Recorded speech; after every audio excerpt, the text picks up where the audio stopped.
स्वर्ग वास्तविक है, लेकिन नर्क भी वास्तविक है। आइए हमारे साथ चलिए वसुला राइडन की उस अनोखी जिंदगी में जहां दिव्य लोक से साक्षात्कार हकीकत बन जाते हैं। अध्याय 2। संपर्क। हमने अफ्रीका में जो कुछ भी अनुभव किया था, उसके मद्देनजर जब मेरे पति को किसी दूसरे देश में नई नियुक्ति मिली तो हम प्रसन्न हुए। इस बार हमारी राह एशिया की ओर थी, निर्धन किंतु सुंदर देश बांग्लादेश की ओर। वहां मेरा संपूर्ण जीवन उलट पुलट हो जाने वाला था। बांग्लादेश संसार के सबसे निर्धन राष्ट्रों में से एक है। जब हम राजधानी ढाका पहुंचे तो लोगों की अपार भीड़ और घना उन्मत्त यातायात मुझे अभिभूत कर गया। मैंने ऐसा दृश्य कभी नहीं देखा था। हर जगह भिखारी थे, यहाँ तक कि ट्रैफिक सिग्नल पर भी बच्चे और वृद्ध हमारे कार की खिड़की पर दस्तक देते, भीख मांगते। मुझे याद है कि मैं झुंझला उठी थी और सोचा, वाह, ये तो मक्खियों जैसे है। पर तभी मेरे भीतर एक आवाज सुनाई दी, ये भी मेरे बच्चे हैं। मैंने उस आवाज पर ध्यान नहीं दिया। सड़क पर सभी लोग व्यस्त और जल्दी में प्रतीत होते थे। कुछ लोग ऊंचे ऊंचे ढेर से भरी गाड़ियां खींच रहे थे, जिन पर कल्पना की जा सकने वाली हर वस्तु लादी थी। यातायात विक्षिप्त सा था। हमारे चारों ओर रिक्शाओं की बाढ़ सी उमड़ आती और विशाल जर्जर बसें हम पर हावी सी खड़ी रहती, लगातार हॉर्न बजाती हुई मोटर बाइक परिवारों के परिवहन के रूप में प्रत्युक्त होती थी, जिन पर 2 या 3 बच्चे अपने माता पिता से चिपके रहते। लोग अपनी जान जोखिम में डालकर वाहनों के बीच से बचते बचाते मनमाने ढंग से सड़क पार कर रहे थे। यहाँ तक कि लंगड़े लूले लोग भी, जिनके कुछ अंग तक कटे हुए थे, इस अराजकता में धूल के भीतर स्वयं को घसीटते हुए दिखाई देते थे। मैं सोचती थी कि वे सब आखिर कैसे जीवित रहते होंगे। रेलगाड़ियों का भी अपना आकर्षण था। लोग भीतर खचाखच भरे हुए और खिड़कियों व दरवाजों से अंगूठों के गुच्छे से लटकते हुए। और उन मुक्त यात्रियों की तो बात ही क्या, जो ऊपर छत पर बैठकर बिना टिकट यात्रा कर रहे थे। मुझे यह एहसास होने लगा कि इस देश के संरक्षक स्वर्गदूत संसार के सबसे व्यस्त स्वर्गदूत होंगे, क्योंकि वे निरंतर अपने संरक्षणहीन लोगों की जान बचाने में लगे रहते होंगे। विडंबना यह है कि यही वह स्थान था जहां मैं एक आध्यात्मिक संसार में खींचकर ले जाई जाऊंगी। ढाका में अपने नए जीवन में स्थिर होने के बाद मेरी जीवन शैली अफ्रीका में बिताए दिनों जैसी ही बन गई। लगातार समारोहों, ब्रिज खेलों और टेनिस टूर्नामेंट का क्रम चलता रहता था। दोपहर में या तो मैं टेनिस खेलती या उन मित्रों के लिए मॉडलिंग करती जो फैशन शो आयोजित करते थे। सुबह चित्रकला को समर्पित रहती, जो मेरा दूसरा जुनून था, क्योंकि मैंने एक कला प्रदर्शनी की तैयारी करने का निश्चय किया था और कैनवस पर चित्र और चारकोल रेखा चित्र बनाना शुरू कर दिया था। 28 नवंबर 1985 किसी भी अन्य दिन की तरह ही प्रारंभ हुआ, बिना यह पूर्वाभास दिए कि मेरे लिए क्या प्रतीक्षा कर रहा था। मैं उस शाम अपने मित्रों से मिलने की प्रतीक्षा कर रही थी और ऊपर लाउंज में चली गई, यह सोचकर कि हमारे रात्रि भोज के लिए जिन वस्तुओं की आवश्यकता है उनकी खरीदारी सूची तैयार करूं।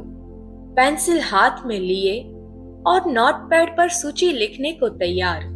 अचानक मुझे एक उपस्थिति का आभास हुआ, कोई उपस्थिति जो मुझे देख रही थी। यह वह मृतक नहीं थे जिन्हें मैं अतीत में देखा करती थी।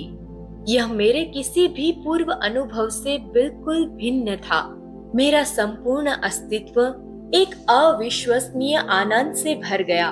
फिर अचानक मुझे ऐसा महसूस हुआ मानो मेरी दाहिनी कलाई को छुआ गया हो, मानो किसी अदृश्य उपस्थिति ने उसे थाम लिया हो। इससे मेरी कलाई और हाथ में एक झंझनाहट सी उत्पन्न हुई, जैसे कोई हल्का विद्युत प्रवाह उनमें से होकर गुजर रहा हो। मुझे सोचने का समय भी नहीं मिला कि क्या हो रहा है, क्योंकि उसी क्षण एक कोमल पर दृढ़ दबाव ने मेरे हाथ को नीचे की ओर दबाया, उसे लिखने की मुद्रा में नोटपैड पर ले जाते हुए। मैं पूरी तरह से स्तब्ध और उलझन में थी। मैंने स्वयं से पूछा, यह क्या है? विद्युत प्रवाह? और तीव्र हो गया और वह अदृश्य उपस्थिति मेरे हाथ को चलाने लगी, उसे मार्गदर्शित करते हुए एक हृदय बनवाने के लिए। फिर हृदय के मध्य में उसने एक गुलाब बनाया, मानो हृदय से उग रहा हो। और फिर उसने ये शब्द लिखे जो सदैव के लिए मेरा जीवन बदल देंगे। मैं तुम्हारा संरक्षक स्वर्गदूत हूँ और मेरा नाम डैनियल है। जब ये शब्द लिखे जा रहे थे, एक वाणी मेरे भीतर से इन्हें बोल रही थी और मैं प्रत्येक अक्षर को उतनी ही स्पष्टता से सुन रही थी जितनी किसी श्रव्य आवाज को। मैं इतनी स्तब्ध थी कि लगभग अपनी कुर्सी से गिर पड़ी, विशेषकर इसीलिए क्योंकि वह हस्तलेखन मेरे अपने लेखन से बिल्कुल भिन्न था। वह सुंदर और राजसी था और मुझे आइकन पर देखे गए लेखन की याद दिला रहा था, जहां मैंने खरीदारी की सूची लिखने का इरादा किया था। वहां मेरे स्वर्गदूत द्वारा ये शब्द बिना किसी प्रयास और रहस्यमय ढंग से बनते हुए मेरा जीवन एक अकल्पनीय मोड़ ले चुका था और सदा के लिए बदल चुका था। मैं शब्द और निशब्द बैठी रही, अपनी सांस रोके हुए। मैं उन शब्दों को बार बार पढ़ती रही, उन्हें आत्मसात करने की कोशिश करती हुई। किशोरी अवस्था में मृतकों से सामना और दर्शन देखने के वे दिन गए, कई वर्ष बीत चुके थे। किशोरी अवस्था में मृतकों से सामना और दर्शन देखने के वे दिन गए, कई वर्ष बीत चुके थे। अपने बचपन के उस रहस्यमय दूसरी दुनिया का विचार कब का मुझे छोड़ चुका था। इसलिए मेरे संरक्षक स्वर्गदूत का यह प्रकट होना मुझे पूरी तरह असावधान पाकर आया, मानो मेरे सिर पर कोई ईंट गिर पड़ी हो। जैसे जैसे इन शब्दों का संपूर्ण अर्थ मुझ पर स्पष्ट हुआ, मैं आनंद से अभिभूत हो गई। मैं खिलखिलाकर हंस पड़ी, यह सोचकर आश्चर्यचकित कि मेरे संरक्षक स्वर्गदूत ने मुझसे संपर्क किया है। महान आनंद से भरकर मैंने पेंसिल हवा में उछाल दी और लगभग घर में उड़ती फिरने लगी। मेरे पैर जमीन को मुश्किल से छू रहे थे और मैं जोर से दोहराती जा रही थी, मैं पृथ्वी पर सबसे भाग्यशाली इंसान हूँ। पूरे दिन में उल्लासित रही, पंख की तरह हल्की और उत्सुकता से प्रतीक्षा करती रही कि पैर काम से लौट आए। जब वो आए तो उसने तुरंत मेरी उमंग पहचान ली और पूछा, तो क्या बात है? मेरे स्वर्गदूत ने मुझसे बात की। मैंने मुंह फट की तरह कह दिया। पैर मुझे घूरता रहा, यह देखते हुए कि मैं आगे क्या कहती हूँ। उसने मेरा हाथ पकड़कर वही लिखवाया जो वह कह रहा था। मैंने उसे देखा और उसकी उपस्थिति महसूस की और उसने मुझे लिखकर भी दिया। कैसे? उसने क्या कहा? उसने बस अपना नाम बताया और एक हृदय बनाया जिसमें से एक गुलाब निकल रहा था। मेरे मन में यह विचार तक नहीं आया कि उसने बस अपना नाम बताया और एक हृदय बनाया जिसमें से एक गुलाब निकल रहा था। मेरे मन में यह विचार तक नहीं आया कि पैर यह सोच सकता है, अब तो मेरी पत्नी बिल्कुल पागल हो गई है। यह सचमुच सनक गई है। अब तो इस पर सीधे बंधन डालने की नौबत आ गई है। मैंने अपनी कहानी बार बार दोहराई और पैर शीतल चित्त हीरे जैसा ठंडा बराबर सुनता रहा। बीच बीच में बस कुछ कहकर, क्या यह उसका स्कैंडिनेवियाई स्वभाव था या वह इतना स्तब्ध था कि प्रतिक्रिया ही नहीं कर पा रहा था। फिर उसने बताया कि अपने छात्र जीवन में उसने रहस्यवादी अनुभवों पर काफी कुछ पढ़ा था। उसने मुझे आश्वस्त किया कि जो कुछ मेरे साथ हुआ है वह अनोखा अवश्य है, पर ऐसा अनुभव दूसरों को भी हुआ है। यह सुनकर मैंने कहा आह, और समझ गई कि मेरा अनुभव भले ही विलक्षण था पर बिल्कुल अद्वितीय नहीं। अजीब बात यह थी कि मैंने अपने इस नए रहस्यात्मक अनुभव का कोई संबंध अपने बीते वर्षों के उन अनेक अनुभवों से नहीं जोड़ा। मेरा ध्यान केवल उस दिन घड़ी घटनाओं पर था और इस अद्भुत सत्य पर कि मैं अपने स्वर्गदूत संरक्षक से मिली थी, क्योंकि मेरा जीवन प्रायः अपने मनोरंजन और सुख सुहावने अनुभवों के इर्द गिर्द घूमता रहा था। इसलिए मैंने इसे एक अनोखे, एक बार मिलने वाले उपहार की तरह ही देखा और कभी सोचा ही नहीं कि मेरा स्वर्गदूत फिर आएगा।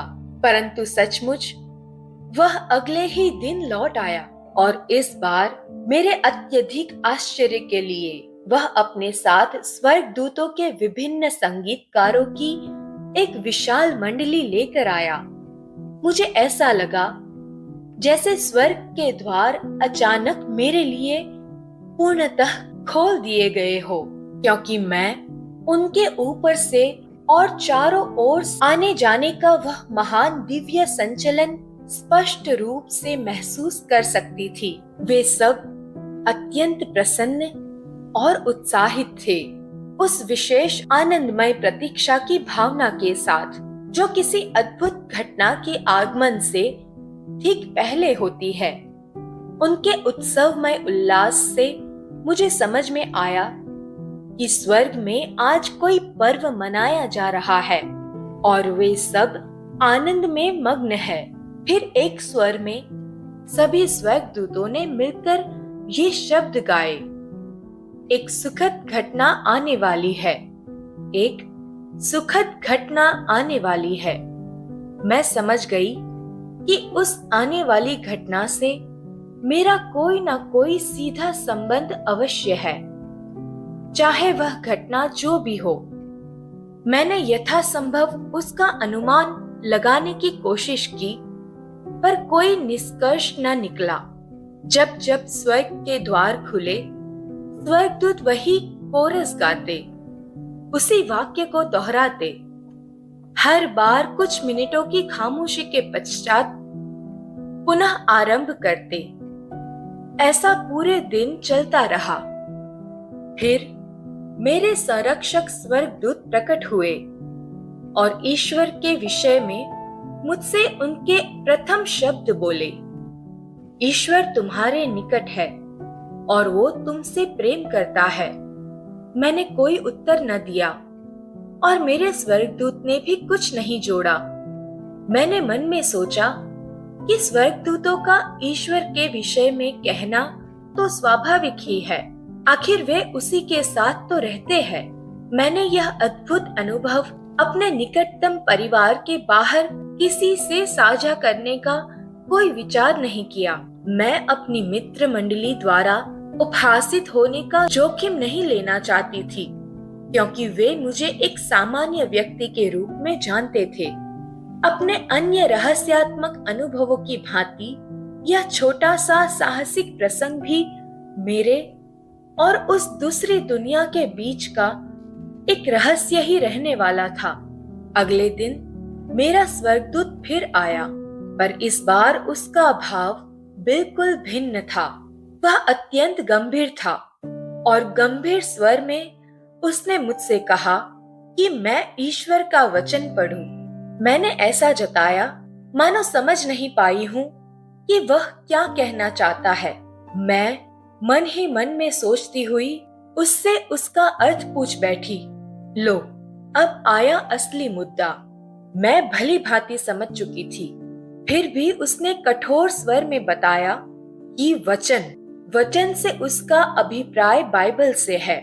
मुझे वार्तालाप की दिशा बिल्कुल पसंद नहीं आई और मैंने उससे सच सच कहा कि मेरे पास कोई बाइबल नहीं है। उसने उत्तर दिया कि उसे यह भली भांति मालूम है और उसने मुझे एक बाइबल लाने का आदेश दिया। मैंने तर्क किया कि यह असंभव है, क्योंकि मैं एक मुस्लिम देश में रहती हूँ और वहाँ की पुस्तक दुकानों में बाइबल नहीं मिलती। उसने कहा, अपने पुत्र के जिस अमेरिकन स्कूल में वह पढ़ता है वहाँ जाओ, वहाँ की लाइब्रेरी में तुम्हें बाइबल मिलेगी। इस स्वर्गदूतिक आदेश के बाद मैं असमंजस में पड़ गई। जाऊं या घर ही पर बैठी रहूं और अवज्ञा कर दूं? मैं तैयार नहीं थी। मेरे विचार इस बात के इर्द गिर्द घूम रहे थे कि यदि मेरे पति या मित्रों ने मुझे टेनिस रैकेट के साथ के स्थान पर हाथ में बाइबल पकड़े देख लिया तो वे क्या सोचेंगे? या तो वो मेरा मजाक उड़ाएंगे या समझेंगे कि मैं पागल हो गई हूँ। मैं सोचने लगी कि घर में कहाँ ऐसी जगह होगी जहाँ मैं बाइबल छिपा सकूं ताकि कोई उसे देख न ले। पर एक बात स्पष्ट थी, डैनियल बहुत गंभीर था और यद्यपि बाइबल पढ़ना संसार में मेरा सबसे कम मनपसंद काम था, फिर भी मैंने सोचा कि उसके आदेश का पालन करना ही बेहतर होगा। आखिर वह स्वर्गदूत है और अपार शक्तिशाली भी। इसलिए मैं अमेरिकन स्कूल गई, जहाँ का कर्मचारी वर्ग मुझे जानता था। वहाँ लाइब्रेरी की एक शेल्फ पर मुझे कई बाइबलें रखी दिखाई दी और मुझे उनमें से एक उधार लेने की अनुमति मिल गई। घर पहुंचकर मैंने डैनियल के आदेश के अनुसार बाइबल खोली और मेरी स्तोत्र ग्रंथ पर पढ़ी। मैंने कुछ स्तोत्र पढ़े, पर मेरे आश्चर्य की सीमा न रही। वे सब मेरे लिए अव्याख्याय थे, मानो किसी ऐसी भाषा में लिखे हो जिसे मैं जानती ही नहीं हूँ। मैंने अनेक बार स्वयं को समझाया कि मैं उन्हें समझने का प्रयास कर सकती हूँ, परंतु मैं कुछ भी न समझ पाई, एक शब्द भी नहीं। यह एक पीड़ादायक अनुभव था। स्वर्गदूत ने मुझे स्पष्ट कर दिया कि यद्यपि ईश्वर ने मेरे जीवन में मुझे असंख्य वरदान दिए थे, पर मैंने कभी भी उनके प्रति कोई कृतज्ञता प्रकट नहीं की थी और इसी कारण मैं अंधकार में जी रही थी। ईश्वर के वचन को न देख सकने और न समझ सकने की अवस्था में तभी मैंने अनुभव किया कि एक विचित्र प्रकाश निशब्द रूप से मेरी आत्मा में प्रविष्ट हो रहा है। उस प्रकाश ने जैसे ही मेरी आत्मा के अंधकार में चमकना आरंभ किया, मेरा संपूर्ण अस्तित्व कांप उठा, क्योंकि मेरे अंतर्मन का संपूर्ण आंतरिक भाग ईश्वर और उसके स्वर्गदूतों के सम्मुख निर्भूत होकर उजागर हो गया था।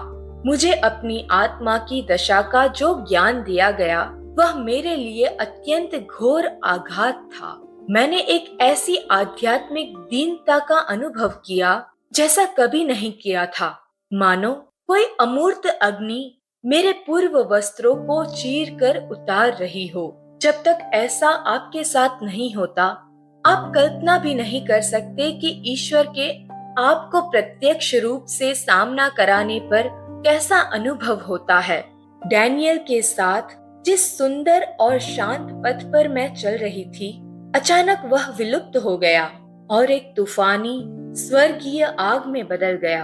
एक ऐसी अग्नि जो मुझे भस्म करती हुई मेरी आत्मा की उन गहनतम काली गहराइयों में और अधिक गहराई तक धकेल रही थी।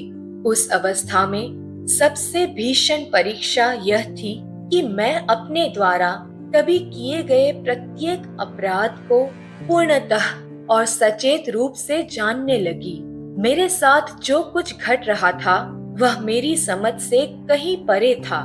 मेरे दूत ने मुझे मेरी विफलताओं और मेरी पाप पूर्णता का बोध कराया और उसी समय कटु पश्चाताप और क्षोभ मेरे भीतर उमड़ पड़ा। मैं पश्चाताप, शोक और वेदना से कांपने और सिसकने लगी। संक्षिप्त में मैंने वह सब कुछ देखा जो मैंने ईश्वर की पवित्रता के विपरीत किया था, और इन्हीं पापों के लिए स्वयं को दोषी ठहराते और घृणा करते हुए मैंने अपनी आत्मा, मन और शरीर के प्रत्येक रेशे में व्यथा का अनुभव किया। ऐसा जान पड़ा मानो मैं अपनी ही आत्मा की गंदी गहराइयों में उतर रही हूँ और स्वर्गीय ज्वालाएं चारों ओर से गर्जन करती हुई मुझे घेरे हुए है। मेरी वासनाओं को जड़ से जलाकर भस्म कर रही है और मेरे भीतर वह सब कुछ नष्ट कर रही है जो मेरी आत्मा में ईश्वर के प्रवेश में बाधा था। डैनियल ने बिना किसी अस्पष्टता के मुझे यह ज्ञात कराया कि मेरे सब अपराधों में सबसे गंभीर दो थे कि मैंने ईश्वर के आशीर्वादों की अवहेलना की थी और उन्होंने जो वरदान मुझे दिए थे उनका दुरुपयोग किया था। मेरी आत्मा के इस प्रकाशन ने मुझे एक और भयावह अनुभव में पहुंचा दिया। ऐसा लगा मानो मैं पूर्णतः निर्वरण, कुष्ठ से ढकी हुई और देवी दृष्टि के सम्मुख लज्जा और अपमान में अकेली खड़ी हूँ।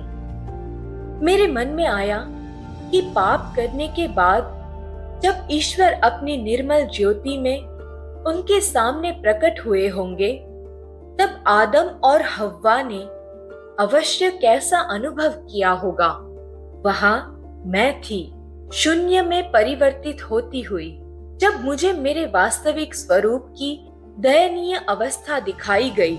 संक्षेप में मेरे दूत ने मुझे मेरे पाप ईश्वर की दृष्टि से दिखाए, वैसे जैसे ईश्वर उन्हें देखते हैं, न कि जैसे हम देखते हैं। मैंने अपने दोषों का बोझ अपने ऊपर भारी पड़ता हुआ अनुभव करना शुरू कर दिया। मैं सोच रही थी, क्या मैं शुद्ध की जा रही हूँ? क्या मुझे दंड दिया जा रहा है? फिर मैंने अपने को एक और विचित्र अवस्था में खींचता हुआ पाया। दूत ने मुझे यह अनुभव कराया कि इन सभी वर्षों में मैं विश्वासघाती दलदलों पर और अंधकार में चलती थी। उसने मुझे दिखाया कि मेरी आत्मा किसी प्रकार संकट से घिरी हुई थी और मैंने कभी ईश्वर से प्रार्थना करने या उनकी स्तुति करने का विचार भी नहीं किया था। यह अनपेक्षित और अकल्पनीय शोधन प्रक्रिया लगभग 3 सप्ताह तक चली। घंटा पर घंटा, दिन पर दिन मैं स्वयं को उन अपने ही अंशों का सामना करने को विवश पाती रही जो तनिक भी मनोहर नहीं थे। मुझे यथार्थ का सामना करना था, मुझे अपने वास्तविक स्वरूप का सामना करना था और स्वीकार करना था कि वस्तुएं उतनी अद्भुत नहीं थी जितनी हाल तक प्रतीत होती थी। इस अलौकिक अग्नि की क्रिया मेरा कठोर हुआ हृदय गलाती जा रही थी और साथ ही उसे इस प्रकार तोड़ रही थी जैसे कोई हथौड़े के प्रहारों से किसी कठोर पपड़ी को चूर चूर कर दे।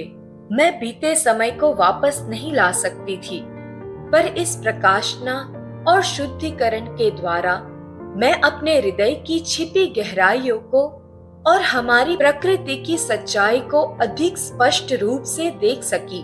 हमारी आत्मा का यह जागरण ही ईश्वर का दिन कहलाता है। एक ऐसा अनुभव जिससे कोई नहीं बचेगा। हर व्यक्ति, स्त्री और पुरुष एक दिव्य न्याय से गुजरेगा, एक लघु अदालती अनुभव से। अपने पापों की वह चेतना जो हमें या तो पृथ्वी पर ही दिखाई जाएगी या इससे भी अधिक दुखद मृत्यु के बाद। अंततः कई दिनों की यातना के बाद वह पीड़ा धीरे धीरे कम होने लगी और मैं कुछ कुछ सामान्य होने लगी। मुझे महसूस हुआ मानो मैं शुद्ध कर दी गई हूँ।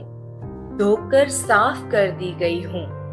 मैंने देखा कि उस अग्नि से होकर निकलने के बाद मेरे भीतर एक नई खुली मनोवृत्ति और दूसरों के प्रति वह संवेदनशीलता उत्पन्न हुई थी जो पहले नहीं थी। उस परीक्षा के दौरान, क्योंकि वह सचमुच एक परीक्षा थी, मेरा दूत बार बार मुझे सांत्वना देने आता रहा।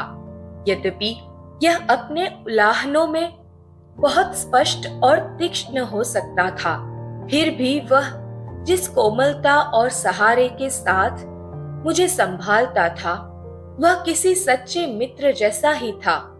एक समय तो मैंने एक आवाज भी सुनी और मुझे लगा कि वह स्वयं ईश्वर की ओर से थी, जो मुझे कहती थी, इसे प्रायश्चित के रूप में मत लो बेटी, यह तुम्हारे लिए इसलिए किया गया है कि मैं तुमसे अत्यंत प्रेम करता हूँ और तुम्हारे पापों का प्रायश्चित कर रहा हूँ। अपनी परीक्षा के बाद मैं डैनियल के मिशन को समझने लगी।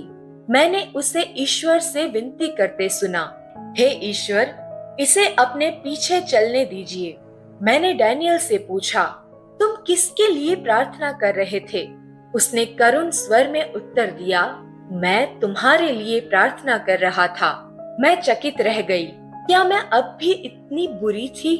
और डैनियल बार बार मुझे क्यों कहता था कि मैं ईश्वर से शांति कर लूं? खिन्न होकर मैंने उससे पूछा भी, मैं ईश्वर से शांति कैसे करूं, जबकि मेरा ईश्वर से कोई युद्ध ही नहीं है और मैं जानती हूँ कि वे अस्तित्व में है। वह बस वही दोहराता रहा, ईश्वर से शांति करो। बाद में मुझे पता चला कि हमारे रक्षक स्वर्गदूत हमारे लिए लगातार प्रार्थना करते रहते हैं। हमारी ओर से ईश्वर के सामने विनती करते हुए वे प्रार्थना करते हैं कि हम अपना हृदय बदले और ईश्वर की ओर लौट आए, अपने विद्रोहीपन के बाद उनसे शांति कर ले।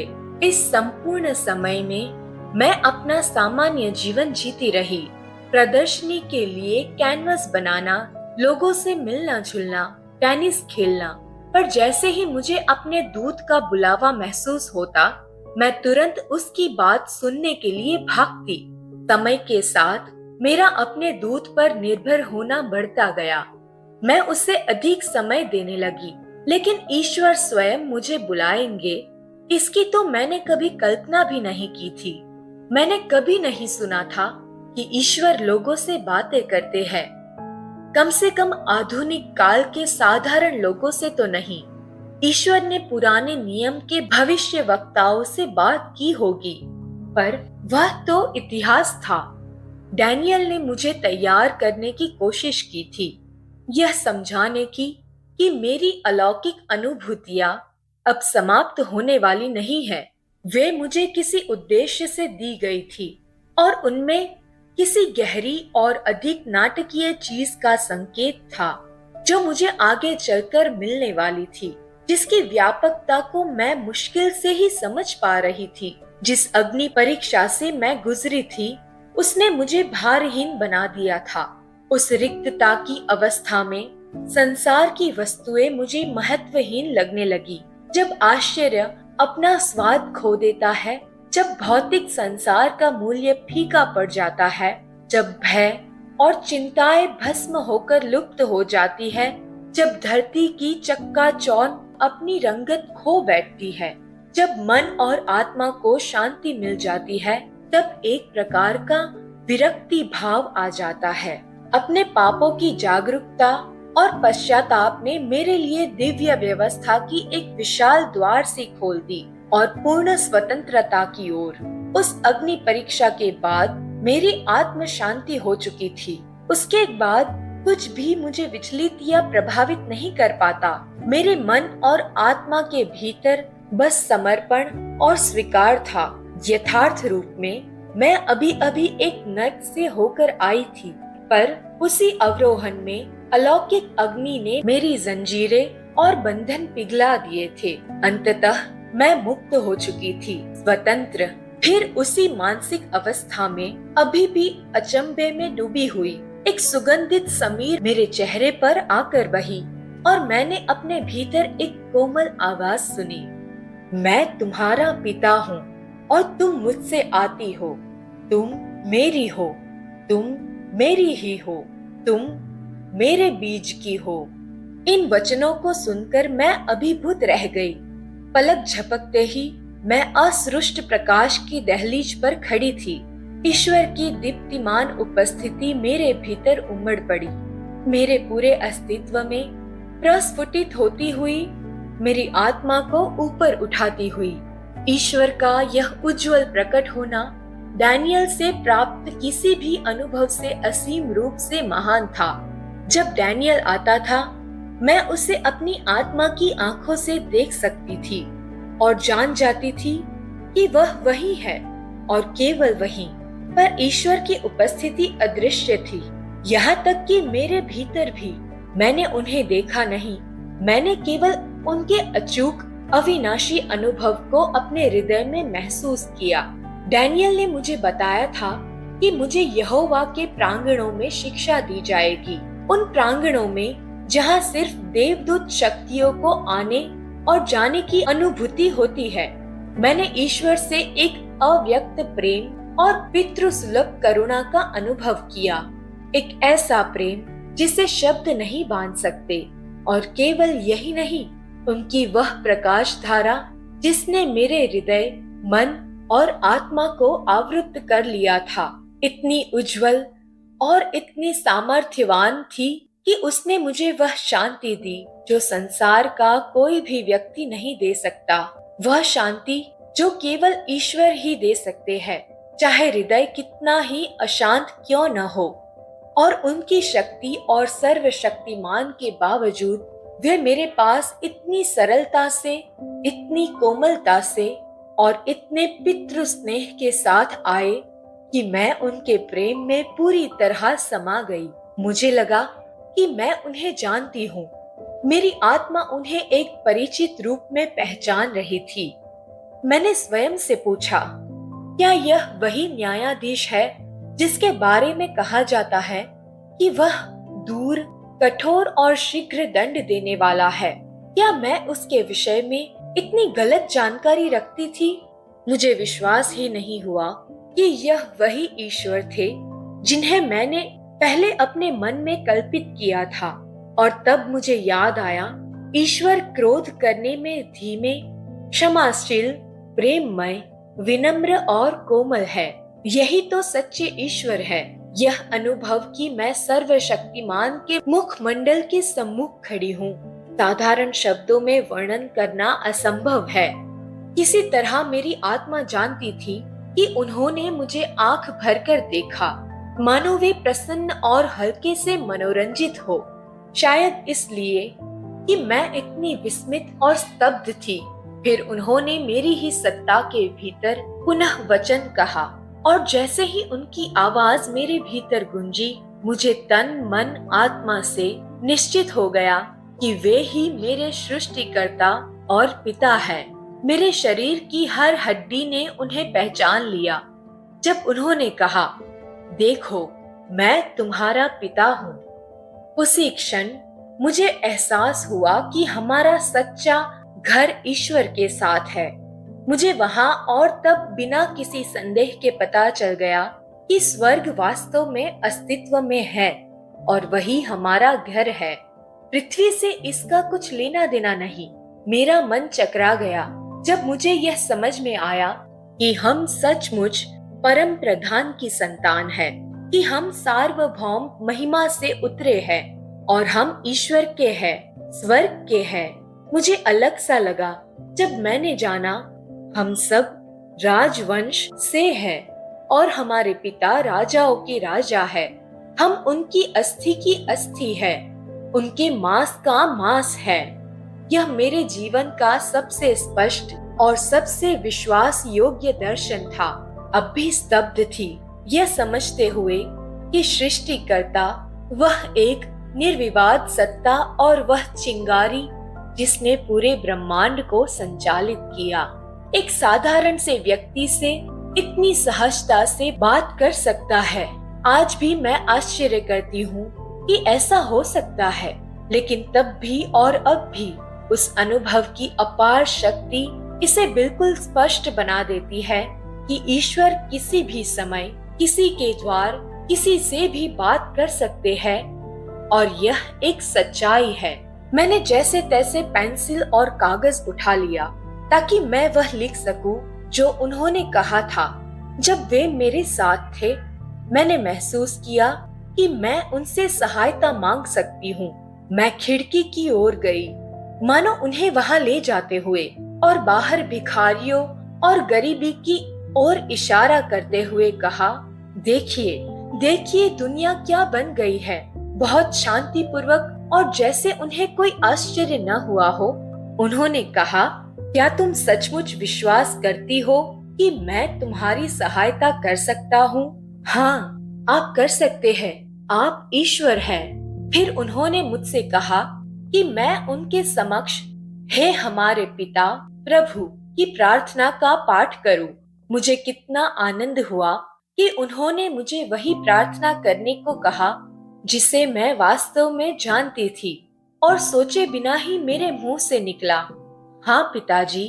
मुझे नहीं पता यह शब्द कैसे निकल गया, या इसलिए कि वे इतने पितृसुलभ, इतने परिचित लगे कि मुझे लगा मैं उन्हें जानती हूँ, या इसलिए कि मैं उनकी सृष्टि किसी रहस्यमय ढंग से उन्हें अपने रचयिता और निर्माता के रूप में पहचान गई, और इसीलिए समस्त सृष्टि के पिता के रूप में जो भी हो, मैं तुरंत भय से जम सी गई, यह सोचकर कि ईश्वर को पिताजी कहने पर उनकी प्रतिक्रिया क्या होगी।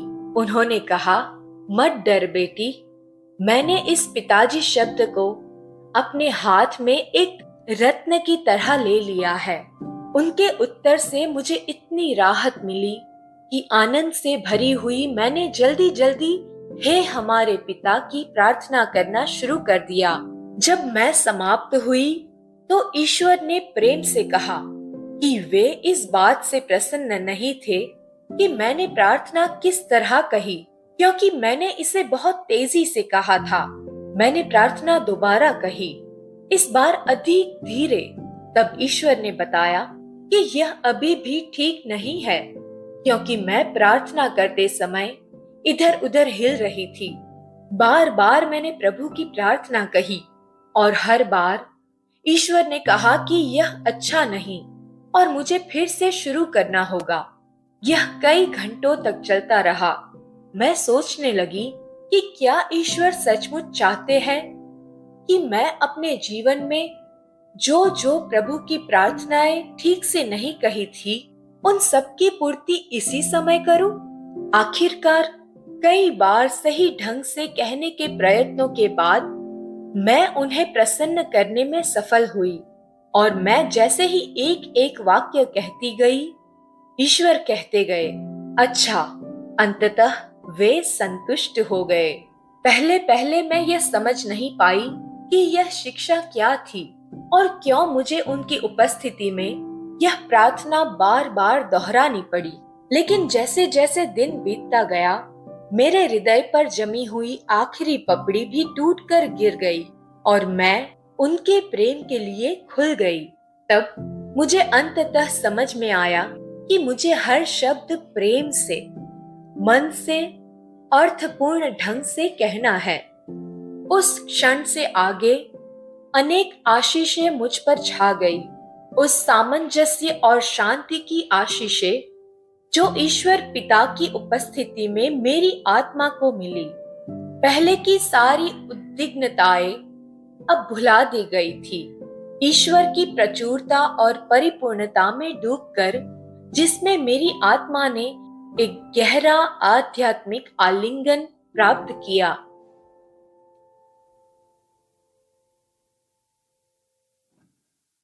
आपने अभी स्वर्ग वास्तविक है लेकिन नरक भी वास्तविक है सुना। कल हमारे साथ जुड़िए एक नए एपिसोड के लिए।